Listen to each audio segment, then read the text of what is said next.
بسم اللہ الرحمن الرحیم۔ السلام علیکم ورحمۃ اللہ وبرکاتہ۔ میرا نام ہے ذیشان اعظم اور آپ دیکھ رہے ہیں یوٹیوب کا چینل قرآن سیکھیے۔ اللہ کی رحمت امید ہے کہ آپ سارے خیر و عافیت کے ساتھ ہوں گے۔ محترم ناظرین کرام، اللہ پاک کے فضل و کرم سے ہم نے مدنی قاعدہ سیکھ لیا۔ آج ہم انشاءاللہ العزیز نورانی قاعدہ سیکھیں گے۔ اس کی وجہ کیا وہ بھی میں آپ کو بتاتا ہوں، کیونکہ ہر بندے جو ہے نا وہ اس کو ایک ہی قسم کا قاعدہ سمجھ آئے، یہ ضروری نہیں ہوتا، ٹھیک ہے۔ کئی افراد ایسے ہیں، بلکہ اکثر افراد ایسے ہیں جن کو مدنی قاعدہ سمجھ آتا ہے، اور کئی ایسے ہیں کہ جن کو مدنی قاعدہ سمجھ نہیں آتا بلکہ انہیں کوئی اور قاعدہ سمجھ میں آتا ہے، جیسے کہ نورانی قاعدہ ہو گیا، یسرن القرآن ہو گیا، ٹھیک ہے۔ اسی طرح تو میں نے سوچا کہ چلیں لوگوں کی آسانی کے لیے ہم انشاءاللہ العزیز نورانی قاعدے سے بھی پڑھائیں گے، تاکہ جن کو نورانی قاعدہ آسان لگتا ہے وہ نورانی قاعدے سے سیکھ لیں، اور جن کو مدنی قاعدہ آسان لگتا ہے وہ مدنی قاعدہ سیکھ لیں۔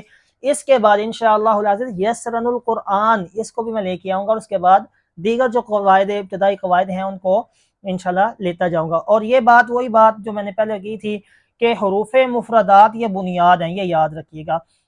جس بندے کے حروف مفردات درست ہو جاتی ہیں، بلکہ اس کی جو ہے نا وہ آدھی عربک درست ہو جاتی ہے، ٹھیک ہے، قرآن کریم اس کا درست ہو جاتا ہے، لیکن جس کے حروف مفردات درست نہیں رہتے نا، اس کا پھر جو ہے نا وہ وہی کام رہتا ہے، جہاں سے وہ چلتا ہے بیچارہ وہیں پہ اٹکا رہتا ہے، کیونکہ یہ بنیاد ہی اگر کمزور ہوگی تو آپ سمجھتے ہیں کہ عمارت کیسے کھڑی ہو سکتی ہے۔ تو آئیے ہم اپنی بنیاد کو مضبوط کرتے ہیں۔ تو میں انشاءاللہ ساتھ ساتھ میں ان کے مخارج کو بھی بتاتا جاؤں گا، آپ کوشش کیجئے گا کہ ان مخارج کو بھی ساتھ ساتھ میں پریکٹس میں لے کے آئیں، تاکہ ہمارے یہ 29 حروف ہیں، دیکھیں 29 حروف یہ اگر ہمارے درست ہو گئے تو ہمارا قرآن کریم درست ہو جائے گا، ٹھیک ہے۔ تو آئیے چلتے ہیں، سبق کو شروع کرتے ہیں۔ سبق شروع کرنے سے پہلے یہ بتا دو کہ یہ حروف مفردات، ان کو مفردات کہنے کی وجہ کیا ہے، کیونکہ یہ اکیلے لکھے جاتے ہیں اور اکیلے ہی پڑھے جاتے ہیں، اس لیے ان کو حروف مفردات کہتے ہیں۔ اور حروف مفردات جو ہیں یہ ان کے اندر 7 حروف ایسے ہیں جن کو ہمیشہ ہر حال میں پر یعنی موٹا پڑھا جاتا ہے، اور کئی ایسے ہیں جن کو کبھی پر اور کبھی باریک پڑھا جاتا ہے، ٹھیک ہے۔ تو وہ بھی میں انشاءاللہ ساتھ ساتھ میں آپ کو بتاتا جاؤں گا۔ تو آئیے چلتے ہیں، سبق کو شروع کرتے ہیں۔ بسم اللہ الرحمن الرحیم۔ الف،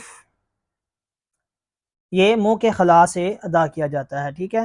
الف الف، اور یہ با، دونوں ہونٹوں کے تر حصے سے، جی ہاں، جب ہم ہونٹ بند کرتے ہیں نا تو ہمارے ہونٹ جب ملتی ہیں تو ان میں جو تری سی ہوتی ہے، جو تری کے ساتھ بند ہوتے ہیں، ان کو آپس میں ملانے سے یہ حرف ادا ہوگا با۔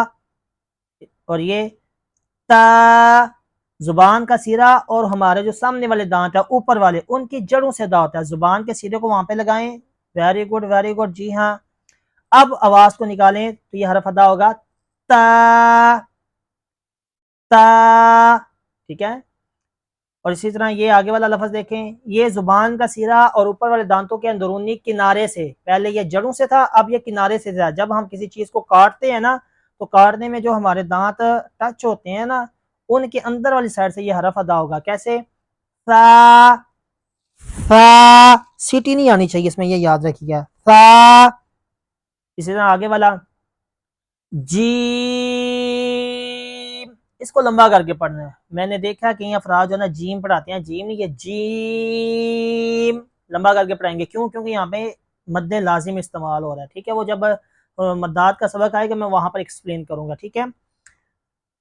تو یہ زبان کے درمیان اور تالوں کے درمیان سے ادا کیا جاتا ہے۔ حلق کے درمیان والے حصے سے، ہمارا یہ جو گلا ہے نا اس کو حلق کہتے ہیں، ٹھیک ہے۔ تو اس میں ہمارا جو درمیان والا حلق ہے نا، جہاں پہ ابری ہوئی ہڈی ہوتی ہے، ٹھیک ہے، ہاں جی، یہ والی، یہاں سے یہ حرف ادا ہوتا ہے، کیسے؟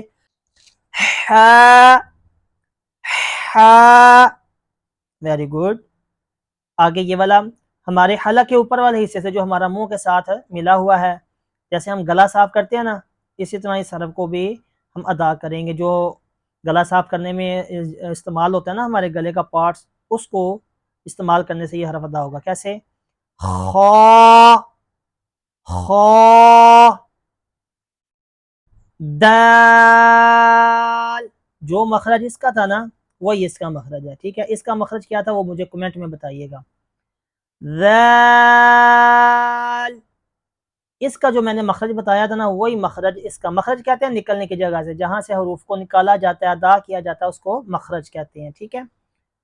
واہ، یہ زبان کی نوک اور انیاب سے ثنایا تک کے مسوڑوں سے ادا کیا جاتا ہے، ٹھیک ہے۔